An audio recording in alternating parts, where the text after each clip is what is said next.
Hello everyone, welcome to exam Acharya. आज मैं आप लोग के लिए सॉल्यूशन लेके आया हूं कौन से एग्जाम का, जो हमारा 2 हफ्ते पहले ही हुआ है, that is assistant engineer class 2 Narmada and culture department, advertisement number 120/2021। Now मैं आपके लिए पूरा सीरीज लेके आया हूं सॉल्यूशंस का। हम लोग क्या प्रोवाइड करने वाले हैं आपको इस सीरीज के अंदर, हर सब्जेक्ट का डिटेल्ड सॉल्यूशन। जो जो क्वेश्चन जीपीएससी ने पूछे थे उनका डिटेल्ड सॉल्यूशन लेके आया हूं आपके पास। हम लोग आज इस वीडियो में देखने वाले हैं सॉल्यूशन कौन कौन सब्जेक्ट का बेटा, सीपीएम एंड एनवायरमेंटल इंजीनियरिंग का। ठीक है, अब अगले सब्जेक्ट्स का वीडियो कब आएगा, तो बहुत जल्द ही मैं आपके लिए अगले सब्जेक्ट्स के भी वीडियो लेके आऊंगा। और सीरीज कैसे चलेगी, हर वीडियो के अंदर कम से कम 2 से 3 सब्जेक्ट आएंगे depending on the number of question जो कि जीपीएससी ने पूछा था। चलिए स्टार्ट करते हैं पहले सब्जेक्ट से, दैट इज सीपीएम। अब सीपीएम में कैसा क्वेश्चन पूछा गया था, फर्स्ट क्वेश्चन हमारा, तो पहला क्वेश्चन क्या था बेटा, in part analysis negative slack occurs when. इसका मतलब क्या है, अगर किसी इवेंट का स्लैक नेगेटिव है तो उसके लिए कौन सा ऑप्शन सही होगा। तो जब हम लोग पढ़ते थे सीपीएम सब्जेक्ट तो वहां पे हमने कुछ चीजें देखी हुई हैं, देखिएगा जरा ध्यान से। अगर हमारा स्लैक लेस देन 0 हो जाता है, इसका मतलब क्या है, इसका मतलब क्या है, यहां पे हमारी एक्टिविटी जो है वो लैग कर रही है। इसका मतलब क्या है, हमारे पास एक्स्ट्रा मटेरियल नहीं है, हमारे पास एक्स्ट्रा लेबर नहीं है, हमारे पास एक्स्ट्रा मनी नहीं है। इस वजह से क्या हो रही है, एक्टिविटी को जिस टाइम पे खत्म होना था वो वहां पे खत्म नहीं हुई। इसका मतलब क्या है, यहां पे रिसोर्सेज यहां पे इनसफिशिएंट है, हमारे पास रिसोर्सेज इनसफिशिएंट है। अगर स्लैक 0 हो जाए तो क्या होता है बेटा, अगर स्लैक 0 हो गया इसका मतलब जितना टाइम हमने किसी एक्टिविटी को असाइन किया था उतने ही टाइम में वो एक्टिविटी क्या हो रही है, कंप्लीट हो रही है। इसका मतलब यहां पे रिसोर्सेज कैसे हैं, इनफ हैं। और अगर रिसोर्सेज हमारे पास इनफ हैं, इसका मतलब क्या है, ये एक्टिविटी ऑन टाइम होगी, यानी ये एक्टिविटी अपने समय पे खत्म हो रही होगी। हाँ बेटा, अगर स्लैक 0 हो रहा है इसका मतलब क्या है, हमारे पास रिसोर्सेज इनफ हैं। इनफ का मतलब अगर हमने इस वाली पर्टिकुलर एक्टिविटी में से अगर रिसोर्सेज को निकाल लिया, अगर लेबर को निकाल लिया, मशीनरी को निकाल लिया, मटेरियल को निकाल लिया, तो क्या हो जाएगा, हमारा ये पर्टिकुलर एक्टिविटी समय से पीछे हो जाएगा। और अगर समय से पीछे हो गया तो पूरा प्रोजेक्ट को क्या कर देगा, ये डिले कर देगा पूरे के पूरे एंटायर प्रोजेक्ट को। तो इसमें से हम लोग कोई भी रिसोर्सेज निकाल नहीं सकते। यहां जितने रिसोर्सेज चाहिए थे उतने ही रिसोर्सेज अवेलेबल हैं। अगर स्लैक पॉजिटिव हो जाता है बेटा, अगर स्लैक आपका पॉजिटिव हो गया, इसका मतलब क्या है, यहां पे बल्क में रिसोर्सेज पड़ा हुआ है। बल्क में मतलब एक्स्ट्रा रिसोर्सेज पड़ा है। जहां 1 लेबर चाहिए थी वहां पे कितनी लेबर अवेलेबल है, 2 लेबर अवेलेबल है, या हो सकता है 4 लेबर अवेलेबल है। मतलब एक्स्ट्रा रिसोर्सेज यहां पड़ा हुआ है। तो ये क्या चल रहा होगा, ये समय से आगे चल रही होगी। मतलब 2 दिन में खत्म होना था, हो सकता है 1 ही दिन में खत्म हो गई हो ये एक्टिविटी। तो यहां पे क्या है, एडिक्वेट रिसोर्सेज हैं आपके पास। तो अगर हम लोग बात करते हैं कि इस पर्टिकुलर क्वेश्चन का आंसर क्या होना चाहिए, तो देखिए सबसे पहला option, dummy activities are large in number. अब डमी एक्टिविटीज का तो वैसे भी कोई रोल नहीं होता बेटा, क्यों, क्योंकि ये सिर्फ और सिर्फ रिलेशनशिप मेंटेन करने के लिए होती है। टाइम में तो इसका कोई लेना देना वैसे भी होता ही नहीं, क्योंकि ये कोई टाइम और रिसोर्सेज कंज्यूम नहीं करती। सेकंड पे आते हैं, events happen as the schedule. Now अगर इवेंट अपने शेड्यूल टाइम पे खत्म हो रहा होता तो स्लैक क्या होता, हमारा स्लैक हमारा 0 होता, बट यहां तो स्लैक नेगेटिव बोल के रखा है। लास्ट ऑप्शन देखते हैं, there is excess availability of resources. बेटा अगर एक्सेस रिसोर्सेज होते आपके पास तो ये तो स्लैक पॉजिटिव का केस हो जाता ना, कि आपकी एक्टिविटी समय से पहले ही खत्म हो गई है। बट यहां तो इस चीज है ही नहीं, क्यों, क्योंकि स्लैक आपका ऑलरेडी नेगेटिव है। अब बचा क्या, सिर्फ third option, there is deficiency of resources. और जो बात सही भी है, क्यों, अगर स्लैक नेगेटिव है इसका मतलब एक्टिविटी अपने समय से पीछे चल रही है, अभी तक कंप्लीट नहीं हुई है। क्यों, due to lack of resources. तो ऑप्शन थर्ड यहां पे करेक्ट है हमारा, there is deficiency of resources. Now ये सेम का सेम क्वेश्चन का कॉन्सेप्ट हमारी थ्योरेटिकल बुक में ये दिया हुआ जो आपके सामने दिखाई दे रहा है। यहां पे मैंने पॉइंट को हाईलाइट भी किया है कि अगर resources deployed are not adequate enough तो कौन सा केस बैठेगा, negative slack, that is slack less than 0। तो ये हमारी थ्योरेटिकल बुक में भी ये कॉन्सेप्ट मेंशन था जब आप लोग को हमने ये थ्योरेटिकल बुक प्रोवाइड की थी फॉर जीपीएससी स्पेसिफिकली। ओके, चलिए बेटा ये क्वेश्चन तो हमने फिनिश किया, क्वेश्चन नंबर फर्स्ट। अब मूव करते हैं हमारे अगले क्वेश्चन पे। अगला क्वेश्चन क्या बोलता है, the maximum time required for an activity in most adverse condition is called as. चलो इसके एक पर्टिकुलर एग्जांपल लेते हैं बेटा। सपोज दैट मैंने आपको बोला कि आप जीपीएससी के एग्जाम की तैयारी कर रहे हो। किसके एग्जाम की तैयारी कर रहे हो? आप जीपीएससी के एग्जाम की तैयारी कर रहे हो।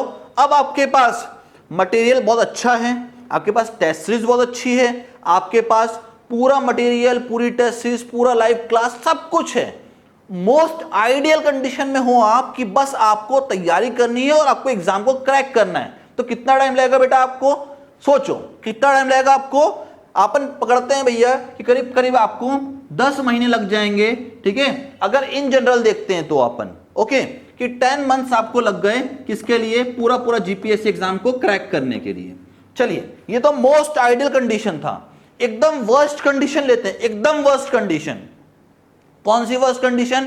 मान लो आपके पास बुक नहीं है, आपके पास कोई टेस्ट सीरीज नहीं है, आपको सिलेबस भी नहीं पता बेटा कि जीपीएससी में क्या आने वाला है। ओके, इवन आपके पास कोई कोचिंग क्लासेस भी नहीं है, कोई लाइव क्लासेस नहीं है, कोई रिकॉर्डिंग नहीं, कुछ नहीं। सबसे घटिया कंडीशन में अभी आपकी स्थिति है, अभी आपके पास कुछ भी अवेलेबल नहीं है। जब ऐसा होगा तो कितने दिन में आप एग्जाम क्लियर कर पाओगे? डेफिनेटली इससे ज्यादा टाइम लगेगा आपको। अपन लेते हैं बेटा कि आपको अगर इतनी वर्स्ट कंडीशन है तो आप 20 मंथ में अपनी प्रिपरेशन कंप्लीट कर पाओगे, यानी 20 मंथ्स आपको मैक्स टू मैक्स लगेगा। किसके लिए?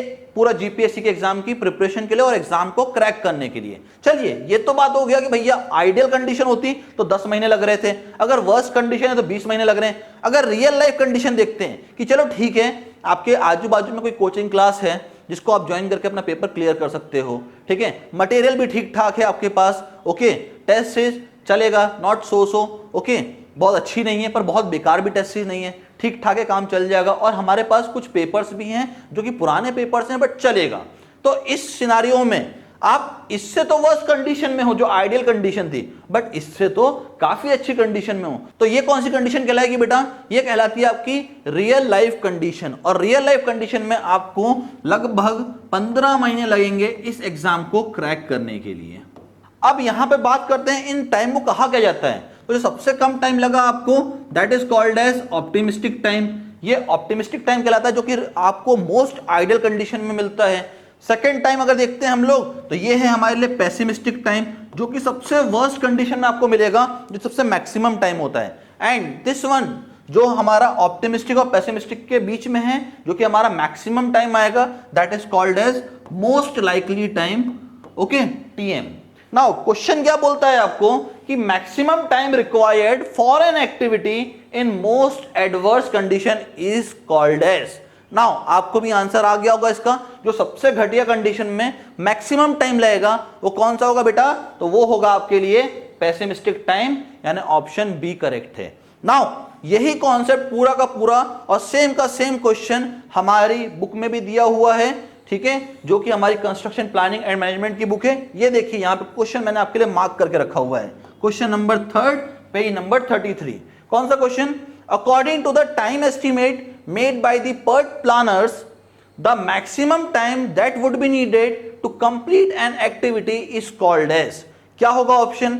Always pessimistic time estimate, option C. तो ये हमारी बुक में भी सेम क्वेश्चन दिया हुआ है। मूव करते हैं हमारे अगले क्वेश्चन की तरफ। This one is our third question जो हमारे जीपीएससी के पेपर में आया था। क्वेश्चन में क्या लिखा है? Which of the following is associated with a critical activity in an activity over arrow network? अगर हमारा एक्टिविटी ओवर एरो नेटवर्क है तो हमारा क्रिटिकल एक्टिविटी के लिए कौन सी टर्म यहां पे फिट बैठती है? अब यहां पे 4 टर्म दिया हुआ है, maximum float, minimum float, zero float and free float. Now float का कॉन्सेप्ट कहां पे यूज होता है बेटा? सीपीएम में यूज होता है। और पर्ट में हम लोग बिल्कुल इसी के बराबर का एक टर्म लेते हैं, that is called as slack, okay. अब अगर स्लैक 0 होता था तो वो हमारा क्रिटिकल इवेंट होता था और क्रिटिकल इवेंट को जोड़ने वाली एक्टिविटी को क्रिटिकल एक्टिविटी कहा जाता था। सेम अगर हम लोग एक्टिविटी ओवर एरो डायग्राम की बात करें जो कि हमारा सीपीएम के अंडर में आता है, तो अगर हमारा फ्लोट 0 हो जाए, अगर हमारा टोटल फ्लोट बेटा अगर 0 हो जाता है, इसका मतलब ये क्या है? ये हमारा क्रिटिकल एक्टिविटी रहेगा। तो यहां पे 4 ऑप्शन में से कौन सा सही बैठता है? That is the zero float. Option number C. और यही चीज सेम की सेम हमारी बुक में भी दिया हुआ है कि अगर टोटल फ्लोट 0 हो जाता है तो उस एक्टिविटी को हम लोग क्या कहेंगे, क्रिटिकल एक्टिविटी कहेंगे। Page number 40। ओके, मूव करते हैं नेक्स्ट क्वेश्चन की तरफ। अब देखिए क्वेश्चंस बहुत आसान आए थे पेपर के अंदर, बट आप लोगों से अगर बने तो बहुत अच्छी बात है, अगर नहीं बने तो क्या कमी रह गई बेटा हमारी, थोड़ी बहुत प्रिपरेशन की कमी रह गई, थोड़ी बहुत प्रिपरेशन की कमी रह गई। पेपर बहुत आसान आया था, बेहद आसान पेपर था, पेपर में कोई ऐसा टफ क्वेश्चन नहीं आया फ्रॉम सीपीएम कि आपसे ना ही बने, ऐसा कोई क्वेश्चन ही नहीं था जो आपसे बन ही नहीं सकता था। बहुत इजी पेपर था, आप खुद देख रहे हैं हम लोग हार्डली 30 सेकंड्स या 1 मिनट के अंदर अंदर हर क्वेश्चन को सॉल्व करते जा रहे हैं। मूव करते हैं हमारे अगले क्वेश्चन की तरफ। नाउ अगला क्वेश्चन क्या कहता है हमारा, in the time cost optimisation using CPM method for network analysis the crashing of activity along the critical path is done starting with the activity having दी।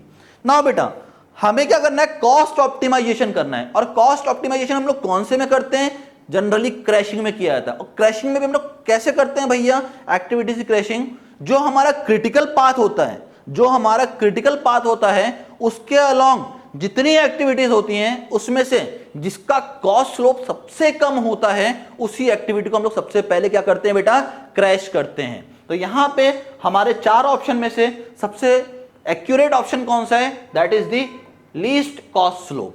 अगर हमारी एक्टिविटी का जो कि क्रिटिकल पाथ के अलोंग है, अगर उसका कॉस्ट स्लोप सबसे कम है तो वो हमारा सबसे पहले क्रैश करेगा, that is least cost slope. Okay, now same का सेम क्वेश्चन जो कि हमने हमारी थ्योरी बुक में एक्सपेक्टेड क्वेश्चन के फॉर्म में दिया था, ठीक है। हमारी थ्योरी बुक जो आती है सीपीएम की फॉर जीपीएससी, उसके हर चैप्टर के आखिरी में वहां पे एक्सपेक्टेड क्वेश्चन देते हैं हम लोग जो जीपीएससी में आने वाला होता है। और ये बहुत अच्छी बात है कि इस बार ऑलमोस्ट 80 to 85% क्वेश्चन जो थे वो हमारे एक्सपेक्टेड क्वेश्चन में से आए हैं सीपीएम के अंडर में। ओके, नाउ ये क्वेश्चन हमारा पेज नंबर 53 पे दिया हुआ है। क्या क्वेश्चन दिया है, in the time cost optimisation using CPM method for network analysis the crashing of the activity along the critical path is done starting with the activity having. Same का same question as it is, word to word same question, बिल्कुल same question और same answer, that is the least cost slope. तो देखिए आप कितने questions हैं जो कि हमारी बुक से डायरेक्टली पूछ लिए गए हैं जीपीएससी के अंडर में, डायरेक्ट क्वेश्चंस हैं। इसके लिए कोई ज्यादा हमें कॉन्सेप्ट बेस्ड चलना नहीं है, सिंपल क्वेश्चंस हैं, बहुत इजी क्वेश्चंस हैं। ओके, नाउ मूव करते हैं नेक्स्ट क्वेश्चन पे। हमारे अगला क्वेश्चन क्या बोलता है, the process of incorporating changes and rescheduling और रीप्लानिंग इज कॉल्ड एज। मतलब कि अगर हमको वापस से पूरी एक्टिविटीज को रीशेड्यूल करना है, मान लो कोई एक्टिविटी अपने समय से पीछे हो गई, हमें उसे रीशेड्यूल करना है ताकि पूरा प्रोजेक्ट डिले ना कर जाए, या हमें कोई एक्टिविटी को वापस से रीप्लान करना है, तो इस प्रोसेस को हम लोग क्या कहते हैं। अब आप सबको पता है इस प्रोसेस को हम लोग क्या कहते हैं, यह प्रोसेस कहलाता है अपडेटिंग। क्यों, क्योंकि जो हमारा ओरिजिनल टाइम था हम उसको अपडेट कर रहे हैं ताकि जो एक्टिविटी पे समय से पीछे चल रही है वो टाइम पे कंप्लीट हो जाए। तो यहां पे चारों में से resource levelling, resource smoothening, resource allocation और अपडेटिंग में से जो सबसे करेक्ट ऑप्शन बैठता है इस पूरे प्रोसेस के लिए, that is the updating. Now ये सेम का सेम क्वेश्चन अगेन हमारे एक्सपेक्टेड क्वेश्चन में से आया हुआ है। देखिए page number 60, question number 3, what is the process of incorporating changes and rescheduling और replanning called. Same question as it is, word to word, and correct option is updating. Okay, so हमने इस question को solve कर लिया। अब move करते हैं अगले क्वेश्चन की तरफ। अगला क्वेश्चन है, military type of organisation is known as. Now ये बहुत बढ़िया क्वेश्चन था बेटा, बहुत बढ़िया क्वेश्चन फ्रॉम सीपीएम। नाउ ये बढ़िया क्वेश्चन क्यों है, देखिए यहां पे कुछ ऑर्गेनाइजेशन दिया हुआ है, हमसे पूछता है कि मिलिट्री में कौन सा ऑर्गेनाइजेशन फॉलो करता है। अब मिलिट्री में आप सबने देखा होगा यहां पे रैंक के हिसाब से लोग डिसाइड होते हैं कि भाई टॉप रैंक ये है, उसके बाद का रैंक वाला ये है, उसके बाद का रैंक वाला ये है। यानी यहां पे आप कम्युनिकेशन ऐसा नहीं कर सकते कि सीधे जो सबसे ऊपर वाला व्यक्ति है उससे एकदम नीचे वाला व्यक्ति जो सबसे लोवेस्ट रैंक वाला होगा वो डायरेक्टली कम्युनिकेट कर ले, ऐसा पॉसिबल ही नहीं है। आपको अपने सुपीरियर से कोऑर्डिनेट करना पड़ेगा, वो अपने सुपीरियर से कोऑर्डिनेट करेगा, वो अपने सुपीरियर से कोऑर्डिनेट करेगा। तो यहां पे क्या है, एक लाइन वाइज हायरार्की बनी हुई है कि टॉप टू बॉटम ही कम्युनिकेशन होगा। कोई सीधा एकदम बॉटम वाला व्यक्ति जो सबसे लोवेस्ट रैंक वाला है वो सबसे टॉप रैंक वाले व्यक्ति से डायरेक्टली कम्युनिकेट नहीं कर सकता। तो यहां पे सबसे करेक्ट ऑप्शन जो दिखता है इन चारों में से, that is the line organisation for military type. Clear? For military type of organisation कौन सबसे सुटेबल है? लाइन ऑर्गेनाइजेशन सबसे ज्यादा सुटेबल है। यहां पे मूव करते हैं आगे। ये बहुत बढ़िया क्वेश्चन आया था, एक question again from the practical approach. From the practical approach इस क्वेश्चन को देखा जाए तो ज्यादा अच्छा रहेगा। क्या क्वेश्चन था? The pre tender stage of construction requires. Now tender भरने से पहले हमें क्या क्या चीजें कर लेनी चाहिए, क्वेश्चन इस पे बेस्ड था। अब 3 यहां पे चीजें दी गई थी। सबसे पहला सिलेक्शन ऑफ साइट का, हम साइट को सिलेक्ट कर लें कि साइट कौन सी है। दूसरा, अगर साइट के आजू बाजू की लैंड कम है या साइड की खुद की लैंड कम है तो वहां के आजू बाजू के लैंड को क्या करना पड़ेगा? अक्वायर करना पड़ेगा, हमें खरीद लेना पड़ेगा, जिसकी भी जमीन है उसे खरीद लेना पड़ेगा उसको। And third one is finalisation of details. Okay, कि जितना भी डिटेल था हमारा कि भैया यहाँ पे एक्टिवेशन करना है, यहाँ पे हमें फिलिंग करनी है, यहाँ पे ये करना है, वो करना है, जितनी भी चीजें थी वो सब किसके अंदर आएगा? फाइनलाइजेशन ऑफ डिटेल के अंदर आएगा। तो प्री टेंडर के पहले ये हर चीजें हमें करनी पड़ती है। क्या क्या? सबसे पहले साइट सिलेक्ट करना पड़ता है, दूसरा हमें लैंड को एक्वायर करना पड़ता है, और तीसरा दैट इज हमें सब कुछ वहां पे फाइनलाइज करना पड़ता है, क्या क्या काम करना है, कहाँ कटिंग, कहाँ फिलिंग, कहाँ पे हमको रोलर से कितना कॉम्पैक्शन करना है, कहाँ पे हमको बिल्कुल सॉइल को स्टेबलाइज करना है, ठीक है, कहाँ पे किस टाइप की फुटिंग दी जाएगी, सबको हम लोग को पहले ही फाइनलाइज करना पड़ता है। तो यहाँ पे ऑप्शन कौन सा सही था? डी ऑप्शन सही था। 1, 2 and 3 all options are correct here. Now आगे बढ़ते हैं हमारे 8वें क्वेश्चन पे, जो कि हमारा सीपीएम से पूछा गया था। कौन सा क्वेश्चन है बेटा? तो ये क्वेश्चन है हमारा अगला question. The early finish time of an activity. जो हमारा अर्ली फिनिश टाइम होता है, जहां पे हम डिले बिल्कुल भी अलाउ नहीं करते एक्टिविटी के लिए, हम ये बोलते हैं कितना जल्दी से जल्दी कोई एक्टिविटी फिनिश कर सकता है। तो उसके लिए पूछा गया है कि is the dash of early start time and the duration of activity. मतलब अगर हमें किसी एक्टिविटी को अर्लीस्ट टाइम पे फिनिश करना है तो क्या क्या करना पड़ेगा? तो जरा देखना, मैं एक एक्टिविटी बनाता हूं आप लोगों के लिए। ये एक एक्टिविटी बना रहा हूं मैं आपके लिए। मान लो ये इवेंट 1 है, ये इवेंट 2 है, इसका नाम कह देते हैं भैया एक्टिविटी ए है, और ड्यूरेशन 4 दिन का देते हैं। ओके, इसका अर्लीस्ट एक्सपेक्टेड टाइम जो टी था ये 0 है। टी क्या है बेटा? अर्लीस्ट एक्सपेक्टेड टाइम है, यानी ये इवेंट कितना जल्दी से जल्दी अकर कर सकता है, ये 0 टाइम पे अकर कर जाएगा विदाउट एनी डिले। अब 0 टाइम पे अकर कर गया, मतलब क्या है?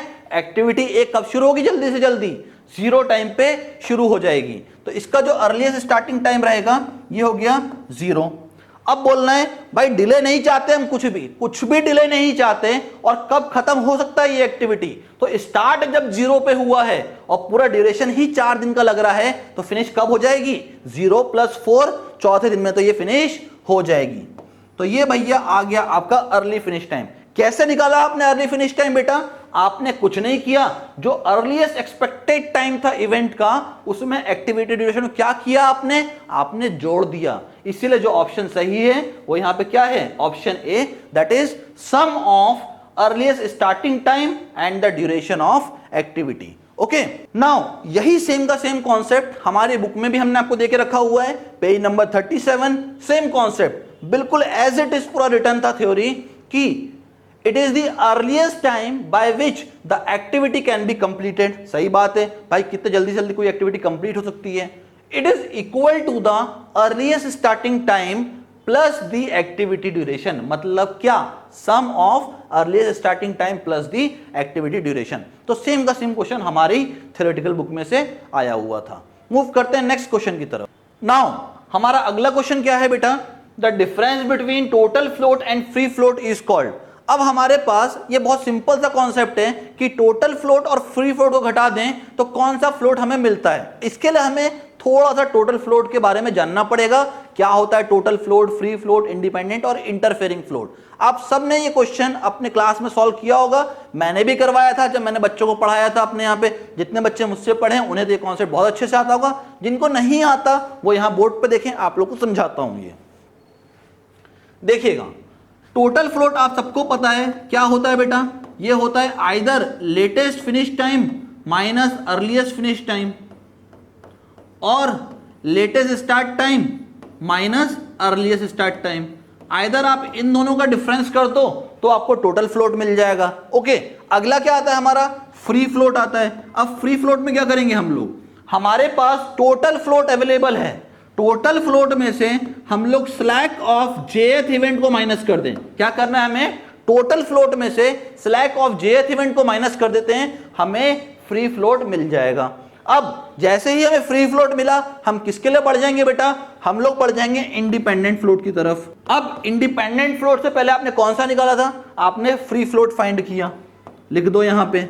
और स्लैक अभी आपने कौन सा यूज किया था फ्री फ्लोट में, slack of jth event use किया था, यहां पे slack of ith event use कर लेंगे। बस आपके पास टोटल आ गया, फ्री आ गया, इंडिपेंडेंट आ गया। अब निकालना क्या बच गया, सिर्फ और सिर्फ इंटरफेयरिंग फ्लोट। कछु भी नहीं करना, सिर्फ और सिर्फ टोटल फ्लोट में से फ्री फ्लोट घटा दो, सिर्फ और सिर्फ टोटल फ्लोट में से फ्री फ्लोट को घटा दो, आपको इंटरफेयरिंग फ्लोट मिल जाएगा। देखिएगा, F interfering will be equals to total float minus free float. तो इस क्वेश्चन में मांगा क्या था आपसे, the difference between total float and free float is called as, तो ये हमारा था बेटा इंटरफेयरिंग फ्लोट। ओके, सो बहुत इजी क्वेश्चन था। अब ये सेम का सेम क्वेश्चन हमने हमारी कौन सी बुक में दिया हुआ है, प्रीवियस ईयर क्वेश्चन बैंक में भी आप सबको प्रोवाइड किया था, क्योंकि ये क्वेश्चन पहले भी जीपीएससी ने पूछा था, अभी भी पूछा है, आने वाले सालों में भी पूछेगा जीपीएससी। देख लीजिए page number 139, previous year question bank, question number 9, interfering float is the difference between. Simple question आया था, क्या था आंसर आपका, इंटरफेयरिंग फ्लोट किसके बराबर होता है, total float minus free float के बराबर होता है। तो ये क्वेश्चन इस साल भी आया, बहुत इजी क्वेश्चन था, मेरे ख्याल से आप सबसे बना होगा। मूव करते हैं नेक्स्ट क्वेश्चन की तरफ। अब नेक्स्ट क्वेश्चन क्या दिया था आपको जीपीएससी ने सीपीएम से, देखिएगा, the occurrence of completion of an activity is called as. Now यहां बच्चे बहुत कंफ्यूज हुए, यहां बच्चे बहुत कंफ्यूज हुए, मेरे पास भी काफी बच्चों की क्वेरी आई कि सर देखो हमें क्या करना है, यहां पे कोई एक्टिविटी को ऑकर करवाना है, यानी एक्टिविटी को स्टार्ट करना है, तो यहां पे क्या रीच करना चाहिए, तो यहां पे सर टेल इवेंट रीच करना चाहिए था। देखो कोई पर्टिकुलर एक्टिविटी है, अगर इसको स्टार्ट होना है तो इसके लिए इसका टेल इवेंट अकर करना जरूरी है। मैंने बोला सही बात है, टेल इवेंट अकर करना बहुत जरूरी है। मैंने कहा सही बात है, टेल इवेंट अकर करना जरूरी है अगर किसी पर्टिकुलर एक्टिविटी को स्टार्ट होना है तो। बट यहां क्वेश्चन ने थोड़ा सा ट्रिकी खेल गया आपके साथ। कैसे, देखिएगा जरा ध्यान से, क्वेश्चन में लिखा क्या है, द अकरेंस ऑफ कंप्लीशन। यही यहां पे बेटा क्या था आपके लिए, यही तो था आपके लिए टर्निंग पॉइंट इस क्वेश्चन का, यही था ब्रह्मास्त्र इस क्वेश्चन के लिए। क्या कि यहां पे किसी एक्टिविटी को ऑकर नहीं करवा रहे, स्टार्ट नहीं कर रहे, उसके कंप्लीशन को ऑकर करवा रहे हैं, यानी वो एक्टिविटी कंप्लीट कब हो रही है, कब हो रही है बेटा एक्टिविटी कंप्लीट, जब उसका हेड इवेंट ऑकर कर रहा है। तो यहां पे करेक्ट आंसर क्या था, head event, that is option A. Now same का सेम कॉन्सेप्ट हमने हमारी थ्योरी बुक में आपके लिए प्रोवाइड किया था, पेज नंबर 12 हेड इवेंट के अंदर। क्या, an event which marks the completion of an activity is called the head event और सक्सीडिंग इवेंट। तो सिंपल सा कॉन्सेप्ट था, बस यहां पे थोड़ा ट्रिकी खेल गया जीपीएससी आपके साथ, वरना तो क्वेश्चन में कोई भी दम नहीं था। ओके, नाउ अगला क्वेश्चन ये हमारे सामने है, ये बहुत बढ़िया क्वेश्चन दिया था। मुझे जीपीएससी के कुछ क्वेश्चंस अच्छे लगे ना, तो एक क्वेश्चन ये बहुत दमदार क्वेश्चन लगा। मतलब क्वेश्चन में कोई खास ऐसा दम नहीं है, बट अगेन ट्रिकी हल्का सा। क्या क्वेश्चन बोलता है, देखिएगा, पढ़ते हैं क्वेश्चन को। If the schedule completion time for a particular project is 15 days. Schedule completion time क्या होता है बेटा, कि हम उस पर्टिकुलर एक्टिविटी को कितना टाइम प्रोवाइड कर रहे हैं कि वो फिनिश हो जाए, तो वो 15 दिन दिया हुआ है। And it's earliest expected time is 10 days. मतलब अगर एक्टिविटी बिल्कुल भी डिले नहीं होती तो पूरा का पूरा जो हमारा प्रोजेक्ट है या पूरी की पूरी एक्टिविटी है वो कंप्लीट कब हो जाएगी, 10वें दिन में कंप्लीट हो रही है। यानी हमें यहाँ पे क्या दे दिया इसने, हमें इसने दे दिया टीई, जो कि कितना दे दिया बेटा, इसने हमको 10 दिन का दे दिया। इसने हमको शेड्यूल कंप्लीशन टाइम दिया, डेट इज टीएस। इसी को हम लोग लेटेस्ट अलाउेबल टाइम भी कहते हैं, कितना लेट से लेट हम पूरे एक्टिविटी को फिनिश कर सकते हैं या पूरे प्रोजेक्ट को कितना लेट से लेट फिनिश कर सकते हैं by considering all the delays. तो ये कितना दिया इसने हमको, ये 15 दिन का दिया। अब मांगता क्या है ये हमसे, मांगता क्या है, बोलता है then the slack time for the project is, यानी स्लैक कितना होगा। तो बच्चों वाला क्वेश्चन था, बच्चों वाला। बस जो ये चीज नहीं समझ पाया कि शेड्यूल कंप्लीशन टाइम क्या कहता है यहाँ पे, ये शेड्यूल कंप्लीशन टाइम का मतलब क्या है यहाँ पे, वो इस क्वेश्चन को सॉल्व नहीं कर पाया। अदरवाइज क्वेश्चन बहुत आसान था, ट्रिकी बस इस लाइन में था कि शेड्यूल कंप्लीशन टाइम इसने आपको दिया था जो कि लेटेस्ट अलाउेबल टाइम के बराबर होता है, और कुछ भी नहीं था। अब तो स्लैक निकालना है, बच्चा भी निकाल देगा KG1 का, कितना होता है TS माइनस TE और TL माइनस TE।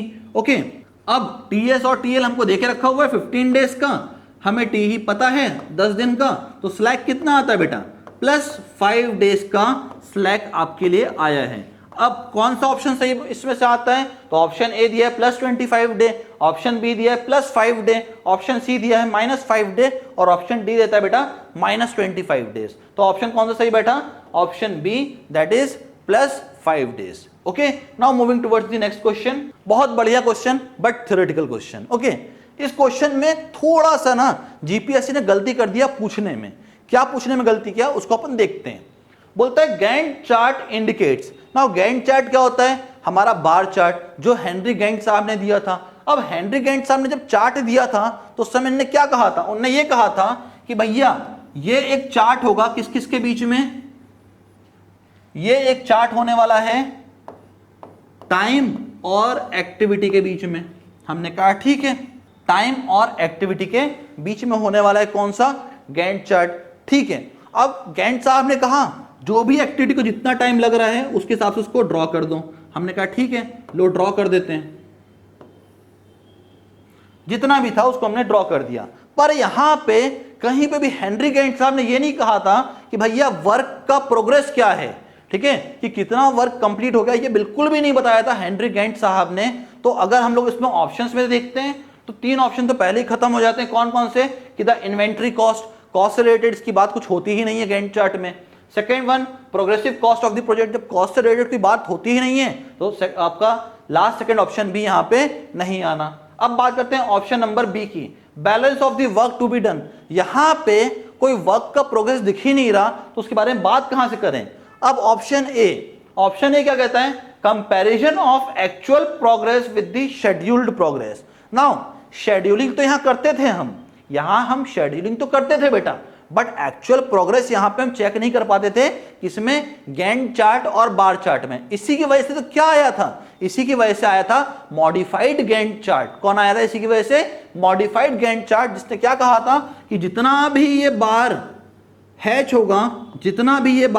होगा इसका मतलब इतना परसेंट ये एक्टिविटी कंप्लीट हो गई है। तो एक तरीके से देखा जाए तो क्वेश्चन अधूरा था, बट अगेन जब भी जीपीएससी क्वेश्चन पूछता है तो हमें 4 ऑप्शन में से सबसे करेक्ट या सबसे एक्यूरेट कौन बैठ रहा है वो देखना पड़ता है। और यहां पे ऑप्शन ए सबसे करेक्ट दिख रहा था, that is comparison of actual progress with the schedule progress, इसीलिए यहां पे ऑप्शन ए आपका सही था। तो ये हमारा अगला क्वेश्चन था जो कि हमारे जीपीएससी के एग्जाम में पूछा गया था। मूव करते हैं अगले क्वेश्चन की तरफ। Again very simple question, but बच्चों ने यहां किया क्या, बच्चों ने फॉर्मूला लगा दिया, इंजीनियरिंग इकोनॉमी डाल दी, सिंकिंग फंड लगा दिया, सब कुछ लगा दिया और आंसर कुछ तो भी लेके आ गए। बट इस क्वेश्चन में कुछ भी नहीं करना था, क्वेश्चन में सब कुछ गिवन था। देखिएगा क्या क्या गिवन था। बोलता है एन इक्विपमेंट कॉस्ट ₹25 लाख, यानी आप एक इक्विपमेंट खरीदने गए, आइदर आप एक्सकेवेटर खरीदने गए होगे या ड्रेजर खरीदने गए होगे या कन्वेयर खरीदने गए होगे, कुछ तो खरीदने गए आप, और उसकी कॉस्ट कितनी थी, 25 लाख रुपए थी। ठीक है, हमने परचेस किया तो उस समय हमने 25 लाख रुपए पे भी कर दिए। आगे बढ़ते हैं, with an estimated salvage value of ₹5 lakh. इसका मतलब क्या है कि भैया आप कभी भी इस इक्विपमेंट को बेचते हो जब इसकी यूजफुल लाइफ खत्म हो जाती है बिना इसको स्क्रैप किए, ठीक है, तो कितना कॉस्ट मिल जाएगा आपको, 5 लाख रुपए मिल जाएगा। यानी कि मान लो मैंने आज कोई इक्विपमेंट खरीदा, उसकी कॉस्ट थी 25 लाख रुपए, ठीक है, अब अगर मैं उसको बेचूंगा, मान लो 5 साल बाद बेचता हूं, जो कि इस क्वेश्चन ने दिया था कि उसकी यूजफुल लाइफ 5 साल की है, मैंने 5 साल के बाद उसको बेचा तो मुझे कितना मिल रहा है, आज भी 5 लाख रुपए मुझे उसको 5 साल के बाद यूज करने के बाद भी बेचने पे मिल रहे हैं। यानी एक्चुअल मैंने उसको कितना कॉस्ट इन्वेस्ट किया होगा, तो देखो जब मैंने इन्वेस्ट किया था तो 25 लाख रुपए मैंने इन्वेस्ट किए, ओके, और यूजफुल लाइफ खत्म होने के बाद मुझे कितना वापस मिला, तो 5 लाख रुपए मुझे सैल्वेज वैल्यू के बराबर मिल गया। तो कितना कॉस्ट मैंने एक्चुअल में लगाया वहां पे, तो एक्चुअल में मेरा कितना लगा, सिर्फ और सिर्फ 20 लाख रुपीस मेरे पूरे के पूरे 5 साल में इन्वेस्ट हुए। अब क्वेश्चन पूछता क्या है, what is the approximate equated annual cost for the use of the equipment. यानी अगर मुझे 5 साल में उसकी टोटल कॉस्ट 20 लाख बियर करनी पड़ी तो 1 साल में कितनी कॉस्ट बियर करनी पड़ती है। तो बच्चों वाली कहानी है भैया, 10 एप्पल 50 रुपए के, तो 1 एप्पल कितने रुपए का, ये तो बच्चों वाला क्वेश्चन हो गया कि भैया 5 साल में 20 लाख रुपए मुझे लग रहे हैं, तो 1 साल में मुझे कितना एस्टिमेटेड अमाउंट आएगा? बच्चों वाली बात है, कॉस्ट पर ईयर कितना हो जाएगा? टोटल 20 लाख रुपए लग रहे थे, कितने साल में बेटा? 5 साल में, तो डिवाइडेड बाय 5। जैसे ही आपने 5 से डिवाइड किया, 5 4 जा 20, ये तो KG1 के बच्चे को भी आता है। ओके, तो 4 लाख रुपए यहां से हमारा एस्टिमेटेड कॉस्ट निकल के आ गया उस इक्विपमेंट को यूज करने का 1 साल। तो इसने पूछा क्या था हमसे कि approximated equated annual cost for the use of the equipment, simple था 4 लाख रुपए, तो ऑप्शन ए यहां पे सही हो गया। ओके, तो बहुत सिंपल क्वेश्चन था, कोई फॉर्मूला नहीं लगाना था, सिंपल सा अपना कॉमन सेंस लगाना था यहाँ पे। और काफी बच्चों ने इसको गलत करके आया, क्यों? क्योंकि उन्होंने यहाँ पे ढूंढा कि भैया एनुअल फंड का लगेगा फॉर्मूला, एनुअल सिंकिंग फंड का लगेगा, एन्युटी का लगेगा, कंपाउंड इंटरेस्ट लगेगा, सिंपल इंटरेस्ट लगेगा, ए और पी के बीच का रिलेशन लगेगा, प्रेजेंट वर्थ और फ्यूचर वर्थ के बीच का रिलेशन लगेगा। तो ये सब कुछ नहीं लगाना था, सिंपल क्वेश्चन था, सिर्फ प्लस माइनस करना था और डिवाइड कर देना था 5 से, और कुछ भी नहीं था यहाँ पे। मूव करते हैं अगले क्वेश्चन की तरफ में। ये भी बहुत बढ़िया क्वेश्चन आया था, जो कि मुझे लगता है कि इस बार का क्वेश्चन में से एक बहुत बढ़िया क्वेश्चन निकल के आया CPM का। ओके, क्या बोलता है? Which of the following is the correct sequence to analyse a project for implementation. यानी अगर किसी प्रोजेक्ट को इंप्लीमेंटेशन के फॉर्म में भेजना है, यानी किसी प्रोजेक्ट के लिए हमें काम करना है, उसके लिए इंप्लीमेंट करना है, तो क्या करना पड़ेगा? अब अगर क्या करना पड़ेगा के लिए देखें तो हमें क्या करना पड़ेगा? सबसे पहले तो पूरे प्रोजेक्ट को एनालाइज करना पड़ेगा कि प्रोजेक्ट में हम करने क्या क्या वाले हैं। तो हमने क्या कर दिया, उसको पर्टिकुलर छोटी छोटी एक्टिविटीज में तोड़ दिया। यानी अगर एक घर बना रहे हैं हम, तो घर बनाने के लिए क्या करना पड़ेगा भैया? सबसे पहले एक्सकेवेशन करना पड़ेगा, एक्सकेवेशन करने के बाद क्या करना पड़ेगा? फुटिंग बनानी पड़ेगी, फुटिंग बनाने के बाद कॉलम बनाना पड़ेगा, कॉलम बनाने के बाद बीम बनाना पड़ेगा, बीम के बाद स्लैब बनाना पड़ेगा। ये तो हमने क्या किया, इसको सब एक्टिविटीज में तोड़ दिया, पूरे प्रोजेक्ट को छोटी छोटी एक्टिविटीज में तोड़ दिया। छोटी छोटी एक्टिविटीज में तोड़ दिया तो क्या बोलते हैं हम लोग? Work breakdown of structure. हमने क्या किया? सबसे पहला काम किया, वर्क ब्रेकडाउन ऑफ स्ट्रक्चर किया, यानी पूरे के पूरे प्रोजेक्ट को छोटे छोटे एक्टिविटीज के फॉर्म में तोड़ दिया। अब जब छोटे छोटे एक्टिविटीज के फॉर्म में तोड़ दिया तो करेंगे क्या? अब इन्हें हमें सीक्वेंशियल ऑर्डर देना पड़ेगा। देखो, कभी भी घर बनाओगे तो ऐसा करते हो क्या कि सबसे पहले स्लैब बना देते हैं, चलो स्लैब बना देते हैं, मन हुआ स्लैब बना देते हैं, स्लैब बना दिए। अब बीम विम देना हो तो बीम विम दे दो। जैसे बीम विम दे दिया, अब लगता है यार कि कॉलम बनाने की जरूरत है तो कॉलम बना दो, और आखिरी में लगता है कि यार फुटिंग प्रोवाइड करना, कर दो। नहीं इच्छा करती मत करो, ठीक है। और लास्ट में सॉइल को स्टेबलाइज करना तो करो, अदरवाइज नहीं करना तो मत करो। क्या ये सीक्वेंस सही है क्या एक पर्टिकुलर स्ट्रक्चर के लिए? बिल्कुल भी नहीं। क्यों बिल्कुल भी नहीं? क्योंकि ये एक सीक्वेंशियल रिलेशनशिप शो ही नहीं कर रहा। हम लोग कभी ऐसा काम करते ही नहीं है। तो हमें क्या करना पड़ेगा, जितनी भी एक्टिविटीज यहां पे हैं उनको एक सीक्वेंशियल रिलेशनशिप देना पड़ेगा, ताकि एक सीक्वेंस फॉलो हो पूरे एक्टिविटीज का। तो क्या करना पड़ेगा, हमें नेटवर्क बनाना पड़ेगा उनके लिए। ओके, क्या करना पड़ेगा, यहां पे हमको नेटवर्क बना के देना पड़ेगा। अब जैसे ही आपने नेटवर्क बना दिया तो नेटवर्क में करते क्या है, हम टाइम अलॉट करेंगे। हम क्या करने वाले नेटवर्क में, हम टाइम अलॉट करेंगे हर एक्टिविटीज को, और उसका एक रिलेशनशिप मेंटेन करेंगे, यानी शेड्यूलिंग करेंगे कि भैया इस टाइम पे ये पर्टिकुलर एक्टिविटी खत्म हो जानी चाहिए, अगले टाइम पे ये वाली पर्टिकुलर एक्टिविटी खत्म हो जानी चाहिए। यानी हम क्या कर रहे हैं, शेड्यूलिंग कर रहे हैं। तो अगला क्या आया हमारा, शेड्यूलिंग। और जैसे ही हमने शेड्यूलिंग वेड्यूलिंग खत्म कर दिया, अब क्या बचा हमारे पास, तो last but not the least, that is the time cost study, जो हम लोग क्रैशिंग के दौरान करते हैं। कि हम लोग क्या करते हैं, कॉस्ट को मिनिमम करने की कोशिश करते हैं। जैसे ही मिनिमम कॉस्ट मिलता है पूरे प्रोजेक्ट का, हम लोग कहते हैं ये इसका ऑप्टिमम ड्यूरेशन है। तो लास्ट क्या करते हैं हम लोग, टाइम कॉस्ट स्टडी करते हैं। तो जो लास्ट होता है हमारा, that is the time cost study. अब अगर यही रिलेशनशिप मेंटेन करना है, क्या क्या हुआ, सबसे पहले वर्क ब्रेकडाउन ऑफ स्ट्रक्चर, फिर नेटवर्क, फिर शेड्यूलिंग विथ रिसोर्स एलोकेशन, और last one time cost study. तो इसके हिसाब से ऑप्शन सी हमारा यहां पे एकदम फिट बैठता है, दैट इज ऑप्शन सी यहां पे हमारे लिए करेक्ट था। तो अच्छा क्वेश्चन था, थोड़ा दिमाग लगाने पे मजबूर किया। जिनको बेसिक्स से पूरा पता होगा कि सीपीएम कैसे रन करता है, कैसे हम लोग कंस्ट्रक्शन प्लानिंग एंड मैनेजमेंट पढ़ते हैं, उनने ये क्वेश्चन बहुत आराम से बना लिया होगा। क्योंकि हम लोग एक्चुअली में पढ़ने का सीक्वेंस भी यही रखते हैं। सबसे पहले क्या करते हैं, इंट्रोडक्शन करते हैं हम लोग। इंट्रोडक्शन में हम लोग नेटवर्क बनाना सीखते हैं, ठीक है। नेटवर्क बनाने से पहले एक्टिविटीज को बाइफरकेट करते हैं, फिर नेटवर्क बनाते हैं। नेटवर्क बनाने के बाद फिर हम उस पर टाइम स्टडी करते हैं। टाइम स्टडी कैसे करते हैं, हम लोग टाइम एलोकेट करते हैं, जिसको हम लोग शेड्यूलिंग बोलते हैं। अब जैसे ही शेड्यूलिंग वेड्यूलिंग हो गई, पूरे एक्टिविटी का हमने सब टाइम वाइम निकाल लिया, अब क्या करते हैं, इस टाइम को मिनिमम करने की कोशिश करते हैं, जहां पे हम लोग कॉस्ट को भी मिनिमम करते हैं। तो उसको क्या बोला जाता है, क्रैशिंग बोला जाता है, जहां पे हम लोग ऑप्टिमम ड्यूरेशन निकालते हैं। तो ये उसी पूरे एक सब्जेक्ट का एक छोटा सा क्वेश्चन बना दिया गया था, पूरे एंटायर सब्जेक्ट का एक छोटा सा क्वेश्चन बना दिया गया था। Very good question. Okay, CPM से सबसे बढ़िया क्वेश्चन आया था, तो ये मुझे सबसे बढ़िया क्वेश्चन लगा सीपीएम से, जिसने पूरा सीपीएम कवर किया। ओके, नाउ मूव करते हैं अगले क्वेश्चन की तरफ। ये है हमारा अगला क्वेश्चन। अगेन ये क्वेश्चन भी बहुत बढ़िया क्वेश्चन है, बिल्कुल बेसिक से उठाया, बिल्कुल बेसिक से। क्या बोलता है, फ्रीक्वेंसी डिस्ट्रीब्यूशन कर्व। आपने देखा होगा फ्रीक्वेंसी डिस्ट्रीब्यूशन कर्व को, कैसा, लाइक दिस। यहां पे टाइम था हमारे पास और यहां पे फ्रीक्वेंसी होता है। अब ये कर्व हमारा ऐसा भी होता है, लाइक दिस। ओके, एक कर्व हमारा ऐसा होता है जो हमारा बिल्कुल सिमेट्रिक होता है, लाइक दिस। एक हमारा ऐसा कर्व होता है जो कि थोड़ा सा स्क्यू सिमेट्रिक होता है, एक तरफ ज्यादा झुका हुआ रहता है। ठीक है, तो बोलता है कि अगर हमारा फ्रीक्वेंसी डिस्ट्रीब्यूशन कर्व का कोई सा भी एक कर्व पकड़ लो आप, तो पहला ऑप्शन बोलता है having a single hump are called as unimodal curve. सही बात है, जिसमें एक सिंगल हम्प होगा लाइक दिस, जिसमें एक ही ऊपर का मैक्सिमम पीक आ रहा है, उसको हम लोग क्या बोलेंगे, यूनिमॉडल कर्व बोलते हैं। तो ये सही हो गया हमारा। अगला, if symmetrical are called as normal curve, यानी अगर ये सिमेट्रिकल है ये वाला कर्व, तो इसको क्या बोलेंगे हम लोग, नॉर्मल कर्व बोलते हैं। सही बात है, इसको नॉर्मल कर्व बोला भी जाता है। तो ये ऑप्शन भी सही हुआ। अगला ऑप्शन, इफ अनसिमेट्रिकल, यानी किसी एक तरफ झुका हुआ है, आइदर लेफ्ट हैंड तरफ या राइट हैंड तरफ, तो उसे क्या कहा जाएगा, स्क्यू कर्व कहते हैं ये हमारा स्क्यू सिमेट्रिक कर्व होता है। तो यहां पे हमारे तीनों ऑप्शंस करेक्ट थे, तो कौन सा ऑप्शन आया यहां पे, D option, 1, 2 and 3 all are correct. तो यहां तक हमने हमारे सीपीएम के पूरे क्वेश्चंस देख लिए जो हमारे जीपीएससी के एग्जाम के अंदर आए थे। अब मूव करते हैं कहां पे, एनवायरमेंटल इंजीनियरिंग की तरफ। ये हमारा पहला क्वेश्चन है एनवायरमेंटल इंजीनियरिंग का। क्या क्वेश्चन पूछा गया था, बेसिक क्वेश्चन जो कि बिल्कुल आईएएस कोड में जो वैल्यू दी हुई है उसके हिसाब से पूछा गया था। क्या, the maximum permissible total dissolve solid content in water for domestic purposes should not exceed.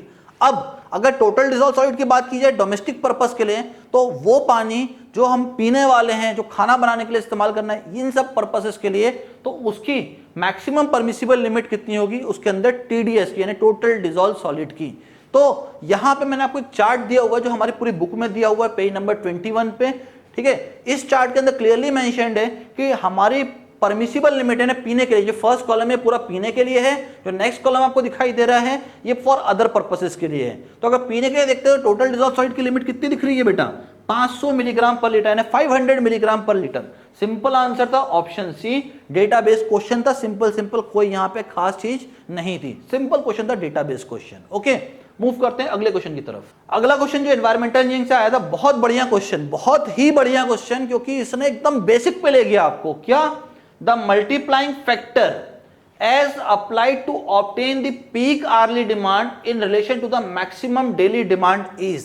अब यहां बच्चे ने क्या किया, बच्चों के पास रटा हुआ कॉन्सेप्ट होता है। कुछ बच्चे क्या करते हैं, समझते नहीं कहां से आए, सिर्फ रटते हैं कि भैया जीपीएससी में क्वेश्चन आना है सीधा रट लो। तो बच्चों क्या पता होता है भैया कि अगर हमको मैक्सिमम आर्ली डिमांड निकालनी है, अगर मैक्सिमम आर्ली डिमांड होती है तो ये होती है 2.7 टाइम्स होती है हमेशा, और ये पता ही नहीं होता किस चीज की होती है। जो 2.7 टाइम्स जो होती है ये होती है एवरेज डेली डिमांड की बेटा, किसकी, एवरेज डेली डिमांड की 2.7 टाइम्स होती है। बट यहां इसने ये पूछा ही नहीं था, इसने तो क्या पूछा कि भैया अगर हमको पीक आर्ली डिमांड निकालना है तो in relation to maximum daily demand बताइए कि मैक्सिमम डेली डिमांड के टर्म्स में कितना होगा।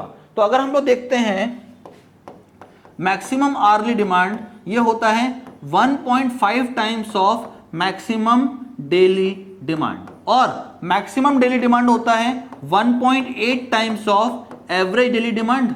जब इन दोनों को आप मल्टीप्लाई करते हैं तब क्या आता है बेटा, तब आता है आपका 2.7 times of average daily demand. तो यहां पे जो फैक्टर हमसे पूछा गया था, किसके टर्म से पूछा गया था, मैक्सिमम डेली डिमांड के टर्म्स में, वो कितना था, 1.5 था। तो यहां पे जो करेक्ट ऑप्शन बैठता है वो ऑप्शन ए यहां पे आता है, दैट इज 1.5। और यही सेम का सेम कॉन्सेप्ट हमारी थ्योरेटिकल बुक में भी दिया हुआ है, पेज नंबर 5 पे ये लिखा हुआ है आपके सामने, maximum early demand is equals to 1.5 times of maximum daily demand. Okay, और अगर इसी को आप in terms of average daily demand में कन्वर्ट करना चाहते हो तो 2.7 टाइम्स हो जाएगा एवरेज डेली डिमांड के। सिंपल कॉन्सेप्ट था, कोई ज्यादा यहां पे ट्रिकी कॉन्सेप्ट था नहीं, बिल्कुल बेसिक कॉन्सेप्ट, बट सिर्फ ये वाली चीज हमको देखनी थी कि किसके टर्म्स में मांगा था, तो मैक्सिमम डेली डिमांड के टर्म्स में हमसे आंसर मांगा था। ओके, मूव करते हैं अगले क्वेश्चन की तरफ। अब जो अगला क्वेश्चन पूछा बेटा जीपीएससी ने हमसे, वो क्या पूछा, coincident draft in relation to water demand is based on. अगर कोइंसिडेंट ड्राफ्ट निकालना है हमें in terms of water demand में, तो किसके बराबर होता है। तो देखिएगा यहां पे हमने अपनी थ्योरेटिकल बुक का पेज नंबर 5 आपके सामने रखा हुआ है, जिसमें पूरा पूरा कॉन्सेप्ट दिया हुआ था, जो मैंने अभी आपको इससे पहले वाले क्वेश्चन में भी दिखाया था। कोइंसिडेंट ड्राफ्ट किसके बराबर है बेटा, sum of maximum daily demand and fire demand के बराबर। सिंपल सा कॉन्सेप्ट था जो कि हमारी बुक में भी दिया हुआ, किसके किसके बराबर, आप मैक्सिमम डेली डिमांड को फायर डिमांड में जोड़ दो, सिंपल सा आपका कोइंसिडेंट ड्राफ्ट आ जाएगा। तो कौन सा ऑप्शन सही बैठता है बेटा यहाँ पे, maximum daily plus fire demand, that is option C correct here. Okay, तो इस क्वेश्चन का करेक्ट आंसर था option C, that is maximum daily demand plus fire demand. Now ये क्वेश्चन हमने सॉल्व कर लिया है। अब मूव करते हैं अगले क्वेश्चन की तरफ फ्रॉम एनवायरमेंटल इंजीनियरिंग। क्या है अगला क्वेश्चन हमारा, water is said to have 1 degree of hardness. बस यहीं क्लिक कर जाना चाहिए आपको। जब भी 1 डिग्री का हार्डनेस होता है पानी के अंदर, तो क्या बोलता है, when its soap destroying power is equivalent to the effect of dash of calcium carbonate in 1 litre of water. तो अगर 1 डिग्री की हार्डनेस है बेटा पानी के अंदर, तो किसके बराबर होगा वो हमेशा theoretical value 14.25 milligram of calcium carbonate in 1 litre of water के बराबर होता है। सिंपल थ्योरेटिकल वैल्यू थी जो कि आपको क्लास में भी पढ़ाई गई है।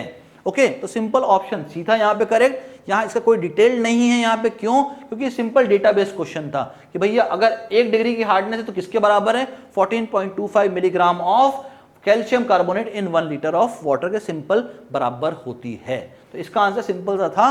अगले क्वेश्चन की तरफ बढ़ते हैं। ये क्वेश्चन बहुत बढ़िया क्वेश्चन आया था बेटा एग्जाम में, क्यों, क्योंकि इसने बिल्कुल सिंपल वे पे ले गया आपको। क्या बोलता है, hardness of water can be removed by boiling if it is due to. Now हमारे पास बहुत सारी टेक्निक होती है हार्डनेस रिमूवल की। सबसे पहला बॉइलिंग होता है, दूसरा हमारे पास एडिशन ऑफ लाइम होता है। बॉइलिंग और एडिशन ऑफ लाइम को कहां यूज करते हैं, जब हमें टेम्पररी हार्डनेस को रिमूव करना होता है, यानी कार्बोनेट हार्डनेस को रिमूव करना होता है।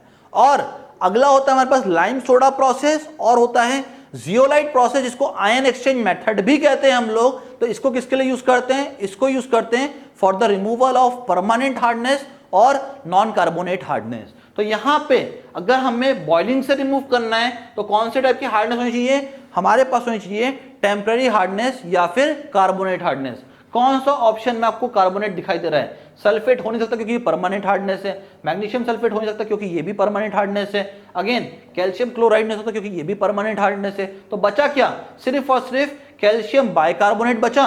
तो करेक्ट ऑप्शन कौन सा है बेटा इन चारों में से, calcium sulphate, magnesium sulphate, calcium chloride, ये सब के सब परमानेंट हार्डनेस है। तो टेम्पररी बचा कौन सा, जो कार्बोनेट भी कहलाता है, that is only calcium bicarbonate. तो यहां पे जो करेक्ट ऑप्शन था वो ऑप्शन डी था। अगेन ये क्वेश्चन सेम का सेम हमारे थ्योरेटिकल बुक में से आया हुआ है। देखिएगा यहां पे क्लियरली लिखा हुआ है कार्बोनेट हार्डनेस। अब क्या बोलता है, this hardness is known as temporary hardness, यानी जितने भी कार्बोनेट हार्डनेस होती है कार्बोनेट और बाइकार्बोनेट की वजह से, किस किस की, कैल्शियम और मैग्नीशियम की और थोड़ा बहुत एल्यूमिनियम की वजह से भी, वो क्या कहलाती है, टेम्पररी हार्डनेस कहलाती है। और उसको हम लोग रिमूव करते हैं बाय सिंपल बॉइलिंग और बाय एडिशन ऑफ लाइम। तो पेज नंबर 15 हमारी थ्योरेटिकल बुक में से ही ये क्वेश्चन भी अराइज हुआ था। मूव करते हैं नेक्स्ट क्वेश्चन की तरफ। अगला क्वेश्चन है जो एनवायरमेंटल इंजीनियरिंग से पूछा गया जीपीएससी पेपर के अंदर। क्या पूछा गया है, a water having pH value equals to 9। PH value कितनी दे दी बेटा क्वेश्चन की, 9 दे दी। बहुत आसान क्वेश्चन है, देखिएगा, will have hydrogen ion concentration equal to. अब बोलता है अगर पीएच वैल्यू क्वेश्चन में दिया हुआ है 9, तो हाइड्रोजन आयन कॉन्सेंट्रेशन बता दो। बहुत ही बेसिक क्वेश्चन, देखिए कैसे सॉल्व करते हैं। हमें पता है पीएच का फॉर्मूला क्या होता है बेटा, it will be equals to minus log with base 10 concentration of H positive ion. अब पीएच क्वेश्चन में कितना गिवन है, पीएच गिवन है 9, तो यहां लिख दो 9, और ये हो गया minus log with base 10 concentration of H positive ion. इस माइनस को तुरंत इस तरफ पहुंचा दो तो क्या बन जाएगा, log with base 10 concentration of H positive ion will be equals to -9। अब हमें यहां से लॉग हटाना है, तो लॉग हटाने से क्या करना पड़ेगा, एंटी लॉग लेना पड़ेगा। सिंपल सा है कि अगर यहां पे बेस 10 है और इस वाले लॉग को हटाना है, कुछ मत करो, यहां से लॉग को हटा दो और इस वाली वैल्यू को 10 की पावर में चढ़ा दो, तो कितना आ जाएगा, कॉन्सेंट्रेशन ऑफ H पॉजिटिव यहां से आता है बेटा 10 टू द पावर -9। और यूनिट क्या होती है, इसकी यूनिट हमेशा और हमेशा यहां से आएगी, इसकी यूनिट हमेशा और हमेशा यहां से आएगी किसमें, मोल्स पर लीटर में। तो कौन सा ऑप्शन सही हुआ, यहां से हमारे पास 4 ऑप्शन थे। ए ऑप्शन था 10 to the power -9 moles per litre, B था 10 to the power 9 moles per litre, C और डी में तो 10 टू द पावर -5 और 5 कर दिया। तो ये दोनों ऑप्शन तो सी और डी तो वैसे ही गलत हो गए।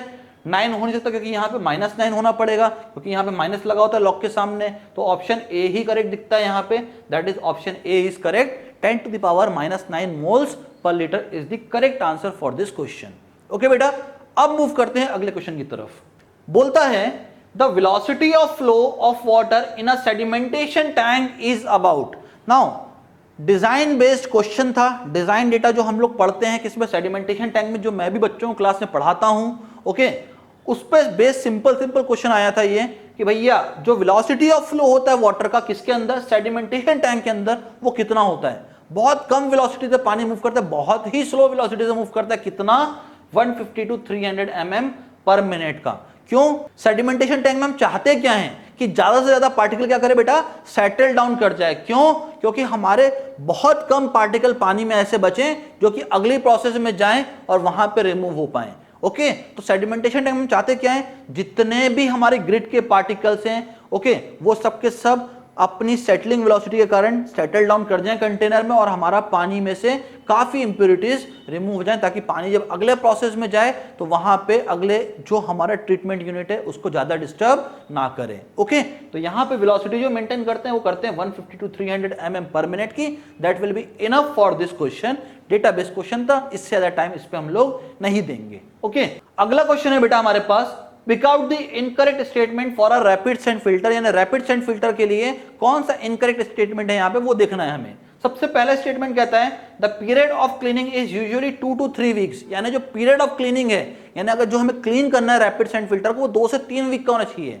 कभी नहीं बेटा, कभी भी नहीं, क्योंकि अगर इतना टाइम आपने प्रोवाइड कर दिया रैपिड सेंड फिल्टर को क्लीनिंग के लिए, अगर मान लो 3 वीक तक आप रुकते हो कि आप 3 वीक के बाद क्लीन करोगे फिल्टर को, तो क्या हो जाएगा, सैंड फिल्टर टूट जाएगा और गंदा पानी आना शुरू हो जाएगा फिल्टर से, और वो गंदा पानी अगले यूनिट की तरफ जाएगा और वहां पे लोड बढ़ा देगा अगले यूनिट का। ओके, तो इसीलिए हम लोग यहाँ पे इतना कभी भी इसको इतना ज्यादा टाइम प्रोवाइड नहीं करेंगे, बहुत शॉर्ट टाइम दिया जाता है ताकि हम उसकी क्लीनिंग जल्द से जल्द कर सकें, ताकि वो फिल्टर ऑपरेटिंग कंडीशन में रहे।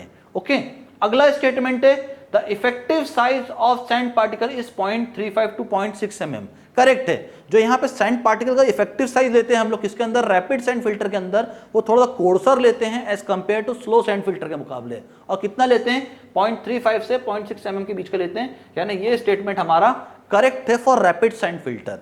अगला स्टेटमेंट क्या कहता है, the maximum permitted loss of head is 3 metre. सही बात है, जो यहाँ पे हम लोग लॉस ऑफ हेड लेते हैं, इसको हम लोग हेड लॉस के नाम से भी जानते हैं, वो कितना लेते हैं, 2.5 से 3 मीटर के आसपास लिया जाता है। तो ये स्टेटमेंट भी हमारा करेक्ट है। हमें फाइंड क्या करना था, हमें इनकरेक्ट स्टेटमेंट फाइंड करना था, और इनकरेक्ट कौन सा है, अकेला स्टेटमेंट 1 इनकरेक्ट है, इसलिए ऑप्शन ए यहाँ पे करेक्ट है। That is only first statement is incorrect for rapid sand filter. Okay, now move करते हैं अगले क्वेश्चन की तरफ। नाउ अगला क्वेश्चन क्या कहता है हमारा, Which of the following chemical compounds can be used for dechlorination of water? देखिए, क्लोरिनेशन क्यों करते हैं हम लोग, ताकि हम लोग माइक्रो ऑर्गेनिज्म को पानी के अंदर किल कर पाएं, ताकि हम लोग पानी का डिसइंफेक्शन कर पाएं। बट अगर एक्सेस क्लोरिनेशन कर दिया पानी के अंदर तो क्या होगा, पानी का टेस्ट बिटर हो जाएगा। ऑब्वियसली माइक्रो ऑर्गेनिज्म तो मर जाएंगे उसके अंदर, पर पानी का टेस्ट बहुत बिटर हो जाएगा। इसको हम लोग क्या बोलते हैं, सुपर क्लोरिनेशन बोलते हैं। जब महामारी का समय आता है, जब एपिडेमिक का टाइम आता है, तो क्या करते हैं, हमारे पास एग्जैक्ट डोज कैलकुलेशन के लिए टाइम नहीं होता, हम लोग क्या करते हैं, लार्ज अमाउंट में क्लोरीन को बल्क में डाल दिया जाता है पानी के अंदर, ताकि उस वक्त जितने भी कीटाणु हैं वो तो मर जाएं और हमारे लिए पानी साफ मिल जाए। हमको भले ही टेस्ट थोड़ा सा बिटर है, चलेगा, कोई दिक्कत नहीं है। बट एक बार जैसी कंडीशन थोड़ी सी स्टेबलाइज होती है तो हम लोग क्या करते हैं, हमें उस पानी में से एक्सेस क्लोरीन निकालना पड़ता है, जिसको हम लोग डीक्लोरिनेशन कहते हैं। तो यहाँ पे इन 4 में से कार्बन डाइऑक्साइड का इस्तेमाल करते ही नहीं है हम लोग डीक्लोरिनेशन के लिए, ब्लीचिंग पाउडर का इस्तेमाल करते ही नहीं है, क्लोरामाइंस का इस्तेमाल तो हम लोग क्लोरीन को ऐड करने के लिए करते हैं। तो ऑप्शन कौन सा बचा यहाँ पे? तो ऑप्शन कौन सा बचा हमारे लिए यहाँ पे? That is sulphur dioxide. तो सल्फर डाइऑक्साइड ही यूज किया जाता है किसके लिए?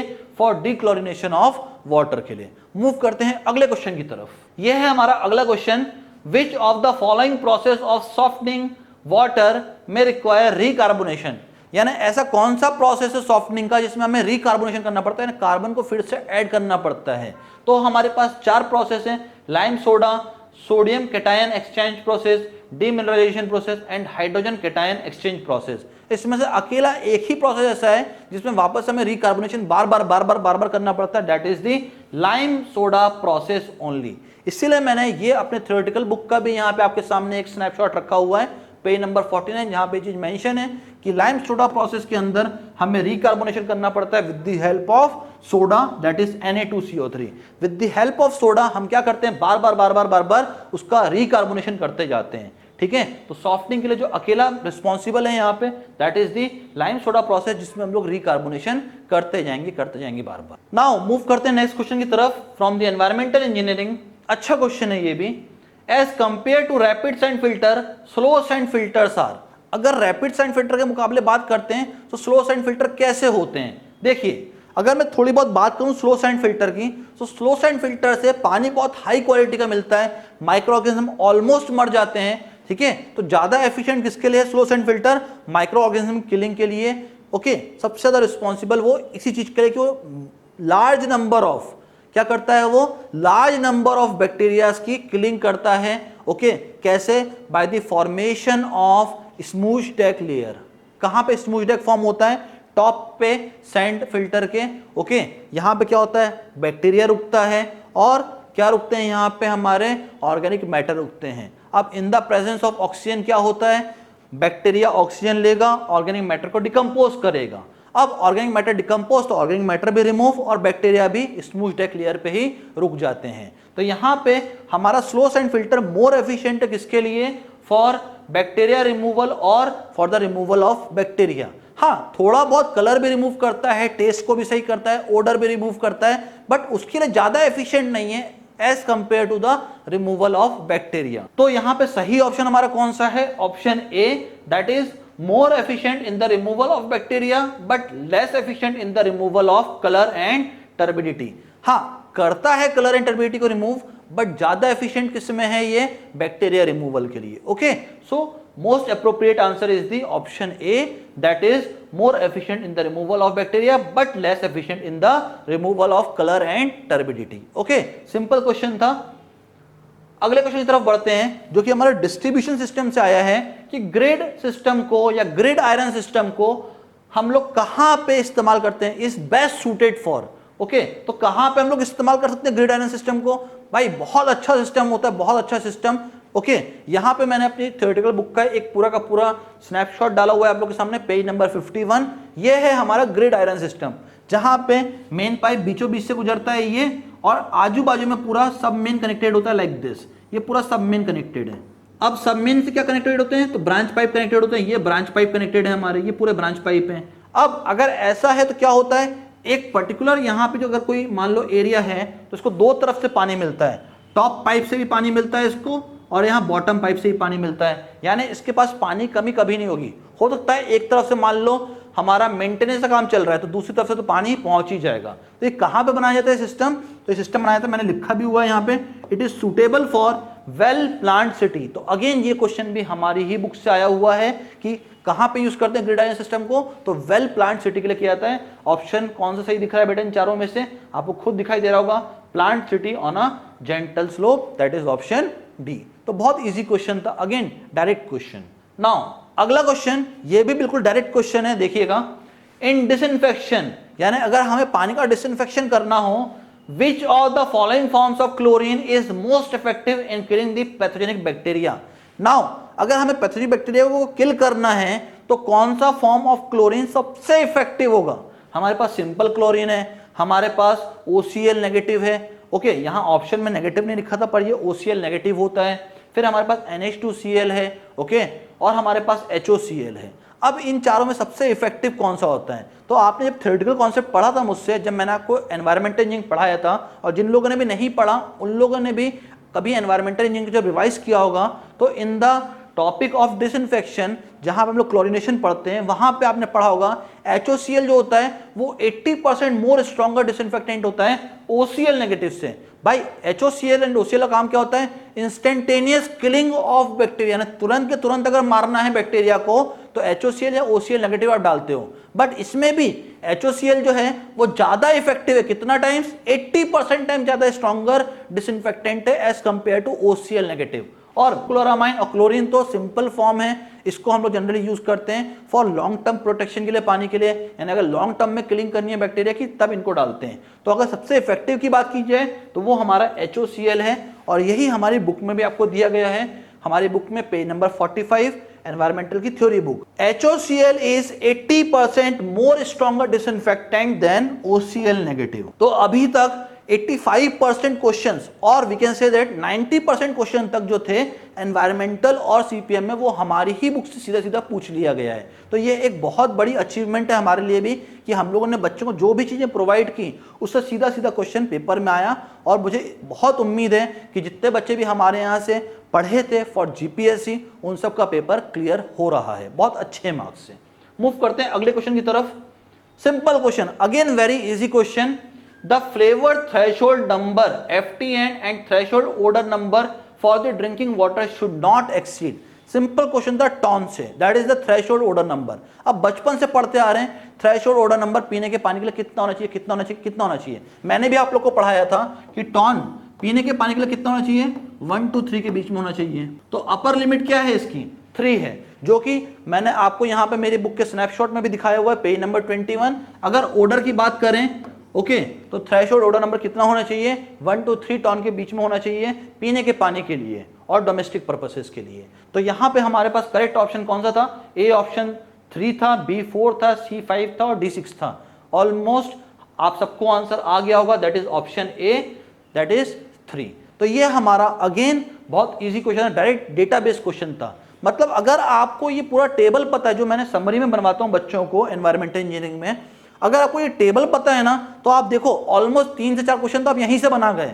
तो 4 नंबर तो आपका सीधा सीधा इस टेबल को पढ़ने से हो गया और कुछ पढ़ने की जरूरत ही नहीं थी, ये टेबल ही पढ़ा होता, सीधा सीधा 4 नंबर आपके यहीं से आ रहे थे। अगले क्वेश्चन की तरफ बढ़ते हैं। In drinking water the amount of free ammonia should not exceed. अब ये क्वेश्चन बेटा बिल्कुल डेटाबेस क्वेश्चन था, बट जीपीएससी ने इसका आंसर गलत दिया है। जीपीएससी ने इसका आंसर क्या दिया है, 0.5 मिलीग्राम पर लीटर, जो कतई इसका आंसर नहीं है, बिल्कुल गलत है, ये बिल्कुल सरासर गलत है कि फ्री अमोनिया का कितना लिमिट होना चाहिए, किससे एक्सीड नहीं करना चाहिए, शुड नॉट एक्सीड 0.5 तो हो ही नहीं सकता। ये तो आईएस कोड भी नहीं बोलता। आईएस कोड क्या बोलता है कि अगर फ्री अमोनिया है तो मैक्स टू मैक्स जो इसकी लिमिट हो सकती है वो 0.15 मिलीग्राम पर लीटर ज्यादा हो ही नहीं सकती। तो यहां पे ऑप्शन ए करेक्ट है। तो आप लोग इस क्वेश्चन के लिए रेज कर सकते हैं अपना कंसर्न, क्योंकि इसका आंसर 0.5 मिलीग्राम पर लीटर नहीं है, इसका आंसर है 0.15 मिलीग्राम पर लीटर। बेटा मैंने यहाँ पे आपके साथ सारे के सारे सीपीएम के क्वेश्चन डिस्कस किए इन डिटेल, जितना डिटेल में जा सकता था और जितना आपके लिए रिक्वायर्ड था। सिमिलरली मैंने एनवायरमेंटल के भी पूरे क्वेश्चन यहाँ पे डिटेल में आपके साथ डिस्कस किए विद डेटाबेस, जहाँ पे कैलकुलेशन लगा वहाँ पे मैंने कैलकुलेट भी किया। तो मैंने पूरे क्वेश्चन यहाँ पे आपके साथ कवर कर लिए बोर्ड के ऊपर, जितने भी पॉसिबल थे, जितने जीपीएससी में आए हुए थे।